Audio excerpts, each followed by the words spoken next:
आज 2 ऑगस्ट आमदार संघर्ष योद्धा, जॉईंट किलर, धुरंधर आणि सतत लोकात राहणारं नेतृत्व आणि ज्या पद्धतीनं जनता माझी मी जनतेचा, तर 65व्या वर्षानिमित्त त्यांना मराठवाडा नेता यूट्यूबच्या वतीनं मनपूर्वक हार्दिक शुभेच्छा. आणि या वर्षात आपले काय संकल्प आहेत किंवा काय करण्याची इच्छा आहे? नमस्कार. मराठवाडा नेत्यांचे आभार मानतो की त्यांनी माझ्या वाढदिवसाच्या निमित्तानं माझं अभिष्ट चिंतन केलं. आता या वर्षाचे संकल्प काय असा प्रश्न विचारला,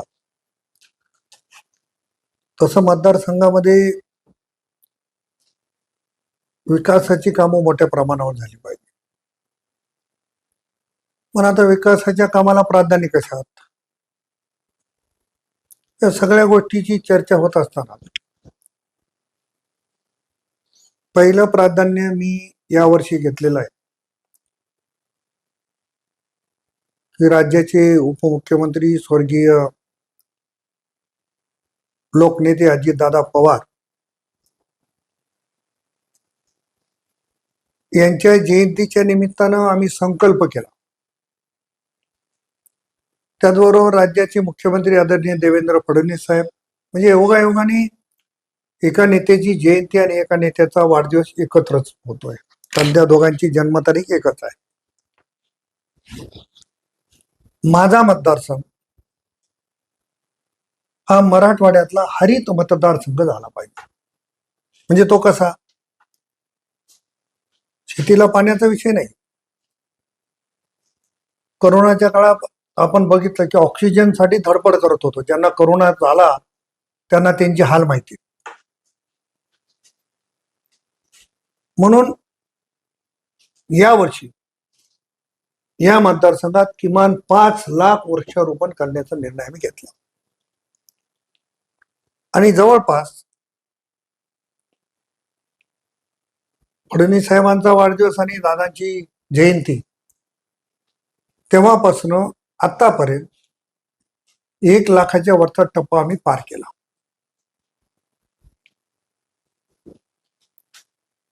मी बारामतीला गेलो, अनेक वेळेस गेलो, परंतु दुर्दैवानं दादांच्या जाण्याच्या नंतर थोड्याशा चक्कर वाढल्या. माझ्या बघण्यामध्ये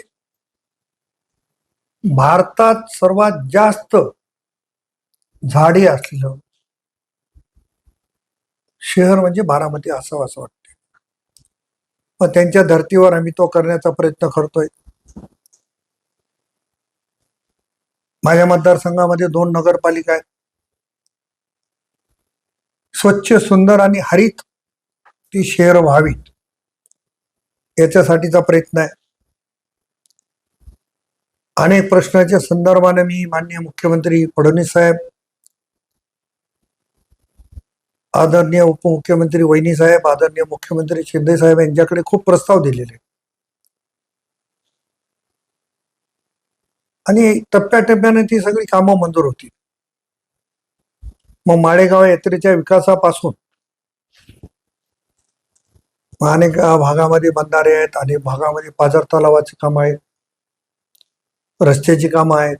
ही सगळी कामं आणि क्वालिटीची कामं.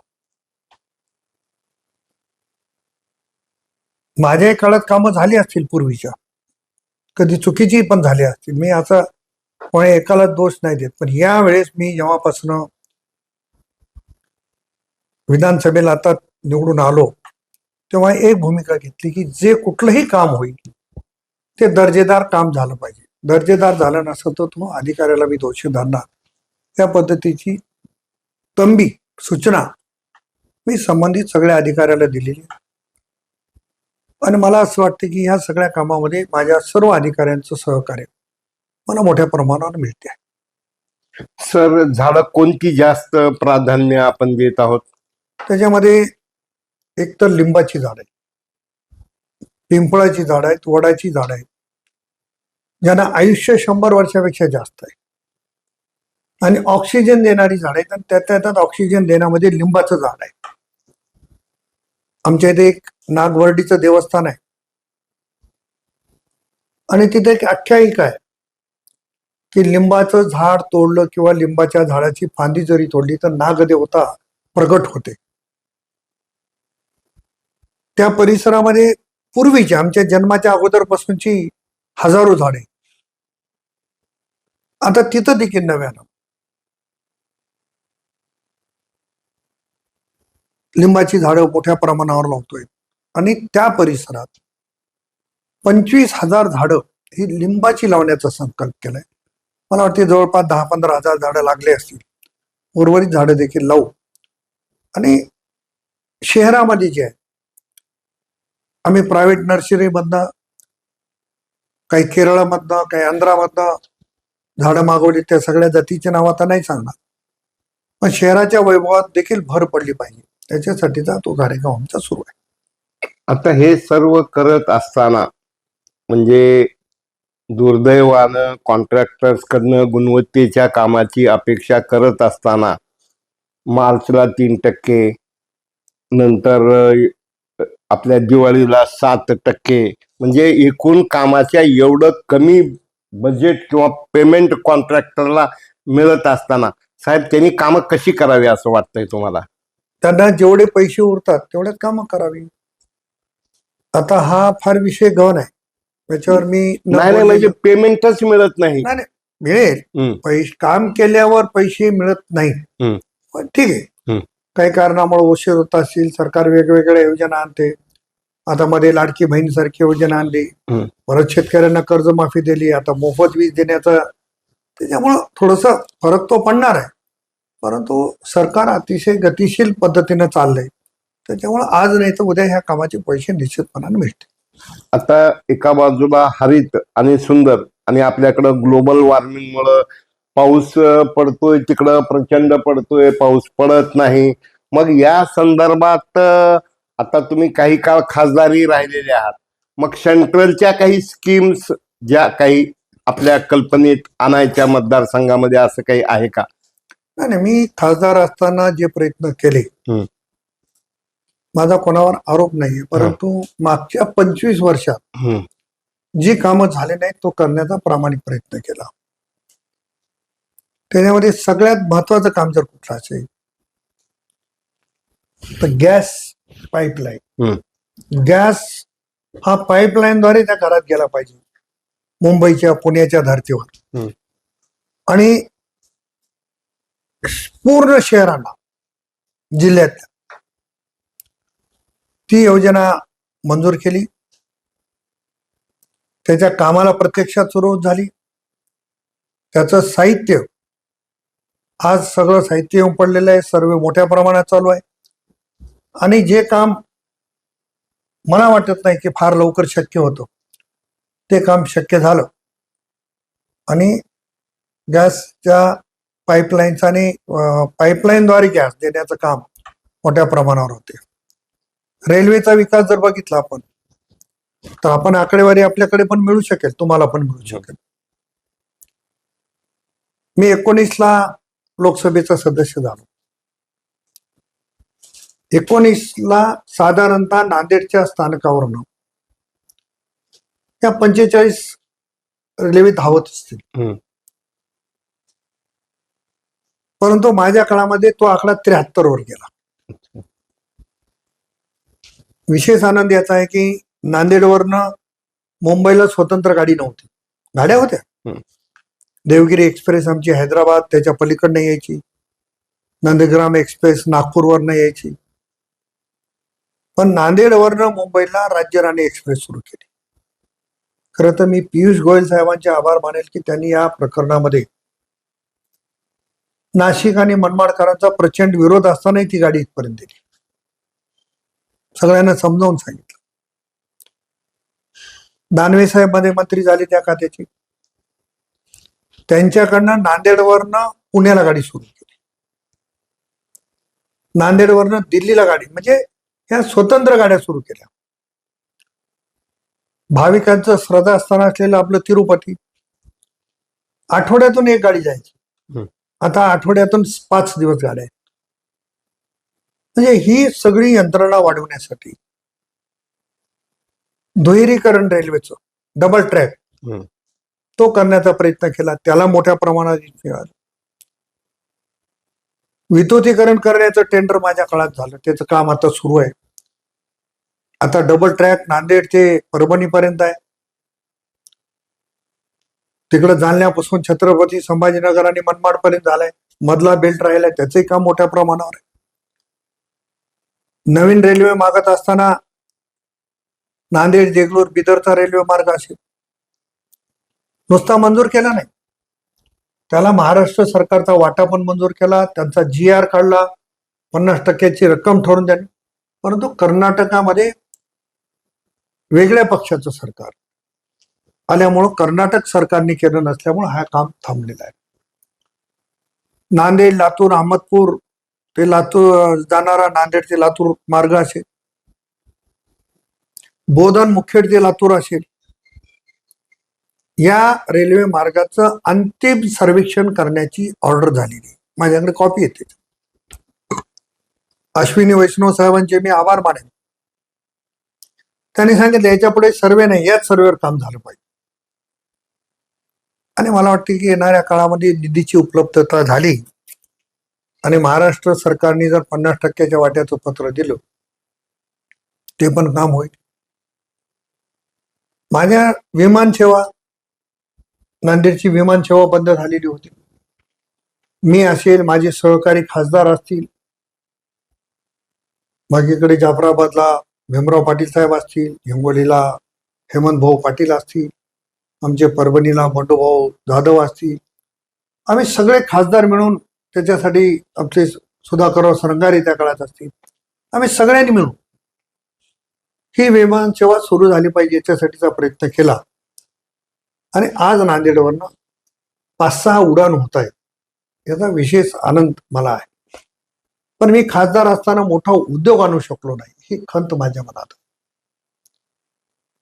कारण मी माझ्या पहिल्या भेटीमध्ये मोदीजींना जी पत्र दिली होती, त्यांना जी विनंती मी केली होती, मला वाटतं बऱ्यापैकी ती कामं मार्गाला लागली. परंतु नांदेडमध्ये उद्योग नाहीये.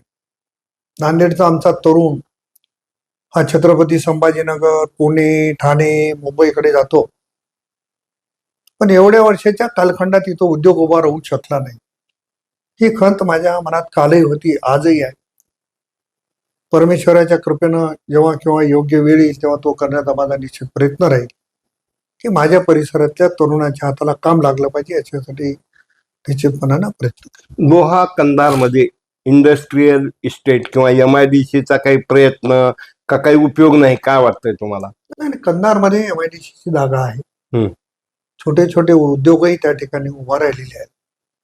आता मोठा उद्योग काय होते की शक्यतो उद्योजक जो बाहेरचा आहे तो विमान सेवा आहे का, रेल्वेची सेवा आहे का, पण आता नांदेडला विमान सेवाही झालेली आहे, रेल्वेची सेवाही झालेली आहे. कंधार तसं फारसं लांब नाहीये. कंधारला देखील आता नॅशनल हायवे झालेला आहे, कंधारच्या बाहेरून गेलेला आहे. त्याच्यामुळं येणाऱ्या काळात कंधारला कसा उद्योग आणता येईल याच्यासाठीचा निश्चित माझा प्रयत्न राहणार. आपण सातत्यानं संघर्ष काय की आज राजकारणातली 40 वर्ष जर बघितली, जिल्हा परिषदेला संघर्ष, आमदारकीला संघर्ष, आणि जेव्हा दुसऱ्यावर वेळ येते मग विधान परिषद असेल किंवा काही असेल, तुम्ही त्यांना सहकार्य करता. भविष्यात काय वाटतंय तुम्हाला? आता जिल्हा परिषदा वगैरे आहे, बँकेचं चेअरमनची निवड आहे, पुन्हा संभाव्य मंत्रिमंडळाचा विस्तार आहे. आता दादा असते तर पटकन तुम्ही मंत्री झाला असतात, पण वहिनी साहेबामुळं त्यांनाही मर्यादा, त्यांच्या दौऱ्यालाही मर्यादा. तर आपल्याला एकंदरीत हा संघर्ष किती काळ करावा लागणार आहे असं वाटतंय? पण ते मला तरी काय माहिती नाही. माझ्या नशिबात काय लिहिलंय ते परमेश्वराला माहिती. पण ही गोष्ट खरी आहे की संघर्षातून इथपर्यंत आलो त्याचा आनंद काही वेगळाच. त्याच्यामुळं मला माझ्या मतदारसंघात, जिल्ह्यात हं. सगळ्या जाती धर्माच्या याच्यामध्ये मित्र तयार करता आले, नातेसंबंध निर्माण करता आले. नातेसंबंध म्हणजे जातच लागते असं नाही. नाही. रक्ताच्या पलीकडचे नाते सुद्धा मी निर्माण केले. आणि आपण बघितलं कालची निवडणूक की मनोज जरांगे पाटलाचं आंदोलन, त्या धर्तीवर झालेला सत्ताधाऱ्यांना विरोध, आणि अशाही परिस्थितीत माझ्यासारखा कार्यकर्ता उभा राहतो. त्याच्या मागची कारण आहे की सगळ्या समाजातली जी विचारवंत आहे, ज्यांना वाटतं की हा मतदारसंघ दुसऱ्याच्या हातात गेला तर वाटोळ होईल, त्या लोकांनी मला आशीर्वाद दिले, त्यांच्या जोरावर जिंकलो. लोकसभेलाही आपण बघा, मी 19ला उभा राहिलो. माझा पारंपरिक मतदारसंघ जो आहे तो लातूरला जोडलेला आहे. तरी नांदेडकरांनी माझ्यासारख्या कार्यकर्त्यावर विश्वास टाकला, मला लोकसभेत पाठवलं. दुसरी निवडणूक हारली. मग त्याच्यात मनोज जरांगे पाटील साहेबांचं आंदोलन असेल, 5 वर्ष मी कुठं कमी पडलो असेल, पण मला असं वाटते की माझ्या एवढा संपर्क करणारा खासदार सुद्धा नांदेडमध्ये झाला नाही. आता लोक म्हणतायत, अरे तुम्ही पाहिजे तेव्हा भेटत होता, पाहिजे तेव्हा फोन केलं की घेत होता. हे मी निर्माण केलं. ठीक आहे, एखाद्या वेळेस नुकसान होते, नुकसान झालं म्हणजे लोकांमुळे झालं असं मी मानणार नाही. आमच्याही काही चुका होतात, त्याच्यामुळं घडते. आपण बघा ना, मी 2009ला निवडणूक हारली अपक्ष असताना. 72,500 मतं घेऊन निवडणूक हारणारा महाराष्ट्रातला कदाचित मी असेल, पण त्याची भरपाई त्याच मतदारांनी केली. 53,000 मतांनी मला 14ला निवडून दिलं. म्हणजे आपल्याही काही गोष्टी घडतात, समज गैरसमज होतात, त्याच्यातून ते होत आहेत. संघर्ष हा होतोय.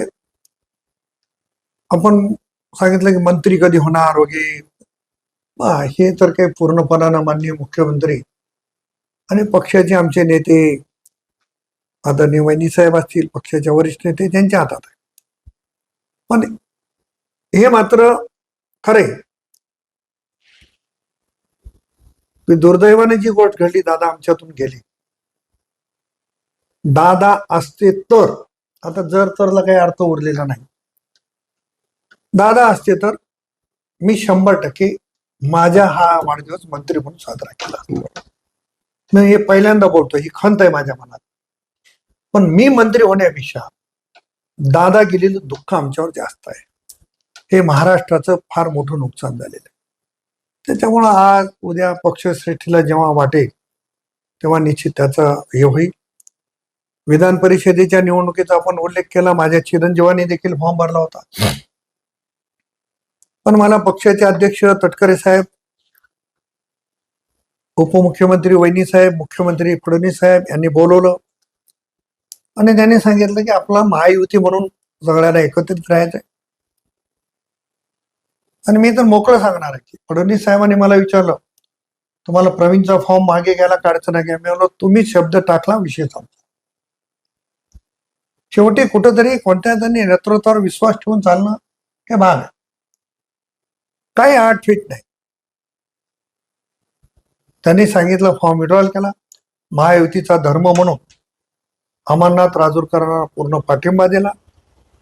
आणि जे काही माझी आज किंमत आहे, जे बोललं ते करतो, म्हणून माझा मतदारही माझ्यावर विश्वास ठेवतो. ते काम केलं. बँकेच्या निवडणुकीमध्ये सगळ्यांची भूमिका होती. उलट महायुतीच्या सोबत महाविकास आघाडीचाही घटक आला. आणि लातूरची बँक असेल आदरणीय दिलीपराव देशमुख साहेबांच्या नेतृत्वात चालणारी, पुण्याची बँक असेल आदरणीय स्वर्गीय दादांच्या नेतृत्वात चालणारी, ह्या बँकेच्या पाठोपाठ या बँकेच्या बरोबरीला जाण्यासाठी मग आपण सगळेजण एकत्रित आलो तर चांगलं होईल. हा जो काही प्रस्ताव होता तो आम्हा सगळ्यांनी मान्य केला आणि आम्ही बँकेला एकत्र बसलो. योगायोगाने खूप मोठं यश मिळालं आणि बँकची सुधारण्याचा प्रयत्न निश्चितपणानं राहील. दादांची मला आठवतंय की आपण राष्ट्रवादीमध्ये थोडं बोलू शकणार नाहीत, तुम्ही, मला खात्री आहे. पण देवा भाऊ हे तुम्ही राष्ट्रवादीत जा, तुम्ही भाजपत जा, तुम्ही तिकडं जा, ते त्यांच्या सोयीचं राजकारण करतात आणि त्यामुळं तुमची सिनियरिटी जी भाजपमध्ये होती ती चर्चा म्हणा किंवा आम्हाला वाटतंय म्हणा किंवा आमच्या अर्धवट माहितीनुसार तुम्हाला ती जागा राष्ट्रवादीला जाणार आहे, तुम्ही तिकडून लढा आणि पुन्हा हात वर करणं हे जे चाललंय गेल्या काही दिवसात महाराष्ट्राच्या राजकारणात तुम्ही बोलू शकणार नाही याची मला खात्री आहे. तरी परंतु आम्हाला एक खंत वाटते की ताई भाजपमध्ये तुम्ही राष्ट्रवादीमध्ये, मग जे मध्ये धुसफूस खालचे कार्यकर्ते रुबाब करणं किंवा ओव्हरटेक करायचा प्रयत्न करणं याबद्दल काय वाटतंय? आणि एक गोष्ट खरी आहे, काही माणसांना योग लागतो, तो योग माझ्या नशिबात कदाचित नसावा. 2004 पासून मी आमदार आहे, मध्ये खासदार होतो, परत आमदार झालो. 2 टर्म वाले 3 टर्म वाले मंत्री झाले.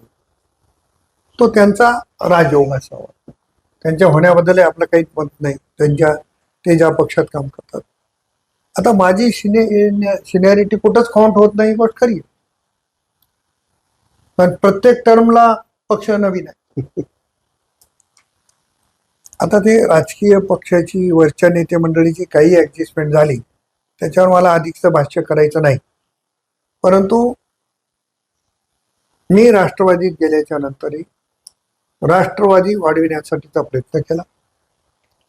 माझ्या माहितीप्रमाणे अजितदादा पवार हे पुणे बारामतीच्या नंतर जर महाराष्ट्रात कुठे जास्त काळ गेले असते तर ते नांदेडला आले. एवढे दौरे कुठंच झाले नाही, एवढा वेळही कुठे दिला नाही. आणि दादांचं आणि नांदेडकरांचं नातं एक वेगळं होऊन गेलं. नांदेडकराला वाटायला लागलं की दादा आपला आहे, पाहिजे तेव्हा काम होईल, पाहिजे तेव्हा संपर्क होईल, ही जी भावना होती. दुर्दैवानं ती आम्हाला 25 जानेवारीला दादा इथं आले आणि शेवटचा दौरा झाला आणि 28 तारखेला ती घटना घडली.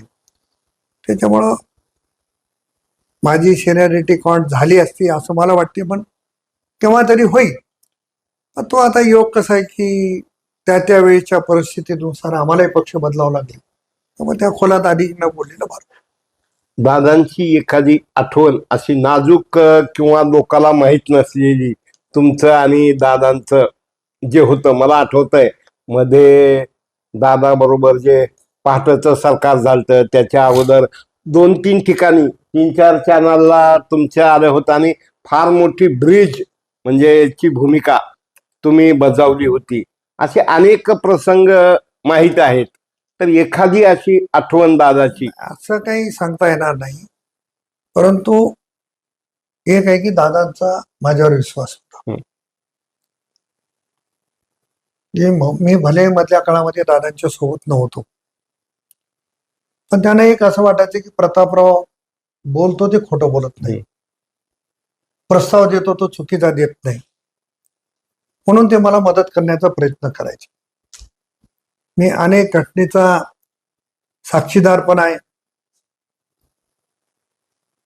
जो सकाळी त्याला काही लोक पहाटेचा म्हणतात, त्या शपथविधीच्या काळापासूनच जर बघितलं किंवा त्याच्या आधीपासूनही संबंध आहे. या सगळ्या गोष्टीला साक्षीदार होण्याचं भाग्य जरी मिळालं तर काही गोष्टी ज्या विश्वासानं ते आपल्याकडे राहतात त्या बाहेर आपण न बोललेलं कधी पण चांगला असते. आणि त्यांनी जो विश्वास आपल्यावर ठेवतात त्या विश्वासाला आपण देखील पात्र राहिलं पाहिजे. आता एकंदरीत महाराष्ट्राचं राजकारण किंवा शिक्षण किंवा वेगवेगळ्या असं दर्जा पातळी नेत्यामध्ये, कार्यकर्त्यामध्ये, अधिकाऱ्यामध्ये राहिली नाही, सगळंच अनकंट्रोल झालंय. सगळ्यांना असं नाही म्हणता येणार. काही आहेत ना, सगळ्या क्षेत्रात आहेत. जसं राजकारणात काही काम चुकार आहेत ते सगळं अधिकाऱ्यातही, पण सगळ्यांनाच आपल्याला दोष देता येणार नाही. परंतु देवेंद्र फडणवीस साहेबांच्या नेतृत्वामध्ये सरकार अधिक गतीनं काम करते असं मला स्वतःला वाटतं. एकंदरीत तुमची ही कसरत बघितल्यानंतर आणि निष्ठा जिथं आहे तिथं इमाने इतबारे आहे. नसता बऱ्याच वेळा खायचं उडव्याचं गायचं इरल्याचं एका पक्षात राहायचं दुसऱ्याला मदत करायची असे अनेक फटके झटके तुम्हालाही बसले पण तुम्ही इमानदारीनं करत गेलात. मग कालची विधान परिषद आणि असेल. एक बघा, हं. तुमचा प्रश्न इतका महत्वाचा आहे. हं. मी शंकरराव चव्हाण साहेबांच्या नेतृत्वात काम केलं. हा. आजपर्यंत शंकरराव चव्हाण साहेबांच्या बद्दल मी कुठेही बोललो नाही, बोलू शकत नाही. मी विलासराव देशमुख साहेबांच्या सोबत काम केलं, त्यांच्या नेतृत्वात काम केलं, त्यांच्याबद्दल मी बोलू शकत नाही. मध्यंतरीच्या काळामध्ये आदरणीय शरद पवार साहेबांच्या म्हणजे दादांच्या नेतृत्वात थोडे दिवस काम केलं. त्याच्यानंतर उद्धव ठाकरे साहेबांच्या नेतृत्वात काम केलं. लोकसभेला जाताना देवेंद्र फडणवीस साहेबांच्या नेतृत्वात केलं. आज परत राष्ट्रवादीमध्ये आहे. परंतु मी कुठल्याही नेत्यांच्या संदर्भात बोललो नाही, कारण माझी पात्रता नाही. शंकरराव चव्हाण साहेब असतील, विलासराव साहेब असतील, देवेंद्र फडणवीस साहेब असतील, शरद पवार साहेब असतील, दादा असतील, त्यांच्याबद्दल बोलण्याची आपली पात्रता नाही. मी पात्रता ओळखून आणि ज्यांच्या जवळ आहे त्यांना मी खोटं कधीच बोलत नाही. त्यांच्या विश्वासाला तडा जाईल असं कधी वागत नाही. आणि त्याच्यामुळं कदाचित ही सगळी नेते मंडळी माझ्यासारख्या कार्यकर्त्यावर विश्वास ठेवतो. सगळ्यात महत्वाचं की गेल्या 1-1.5 महिन्यापूर्वी राष्ट्रवादीला अर्थमंत्री पद मिळालं पाहिजे असं आपण बोलला होतात. मग मला काय वाटतं की तुम्ही राष्ट्रवादीमध्ये असल्यामुळं एकतर भाजपचे लोक आणि राष्ट्रवादीचे लोक आणि नेते त्यामुळं अडचण होत नाही का सर? आणि अडचण काय, आता ती आहे ती कसरत करावीच लागते. त्यात अडचण काय, आले या बस. त्याच्यामुळे मी जे अर्थमंत्री पद वहिनींना मिळावं, हे पंढरपुरामध्ये पांडुरंगाच्या चरणी लीन होण्यासाठी जेव्हा गेलो तेव्हा माझ्या काही पत्रकार मित्रांनी मला प्रश्न केला होता की हे अर्थमंत्री पदावर दावा करतायत, ते करतायत. ते मी त्यांना अतिशय स्पष्ट सांगितलं, अर्थमंत्री पदावर दावा कोणी, हा अधिकार पूर्णपणाने माननीय मुख्यमंत्री महोदयाचा आहे की कुठला विभाग कोणाला द्यायचा. पण आम्ही जो ऐकून आहोत की दादाकडे असलेली सगळी खाते वहिनीला देण्यात येणार, हा आमचं मत आहे. आणि त्या पद्धतीनं ते खातं वहिनींनाच दिलं पाहिजे, ही भूमिका माझी कालही होती, आजही उद्या. साहेब खूप खूप धन्यवाद. बिजी शेड्यूल मध्ये तुम्ही मुलाखत दिलात. स्पष्टपणे तुमचं बोलणं, संपर्क कमी असो जास्त असो, तुम्ही कधी कोणावर राग करत नाहीत. ठीक आहे, देर आहे दुरुस्त आहे, जो करेल तो भरेल. पण एकंदरीत मराठवाडा नेता परिवार, मराठवाडा नेता युट्यूबच्या वतीनं येणाऱ्या काळात आपण आमची देवाकडं, विठ्ठलाकडं, माळेगावच्या देवाकडं, बालाजीकडं एकच साकडं की एक संघर्ष करणारा जनसामान्याचा नेता, जॉईंट किलर असणाऱ्या प्रतापराव पाटील चिखलीकर यांना मंत्रीपद मिळावं ही तुम्हाला वाढदिवसानिमित्त अंतःकरणपूर्वक शुभेच्छा. खूप धन्यवाद. खूप मनापासून आभारी आहे आपला.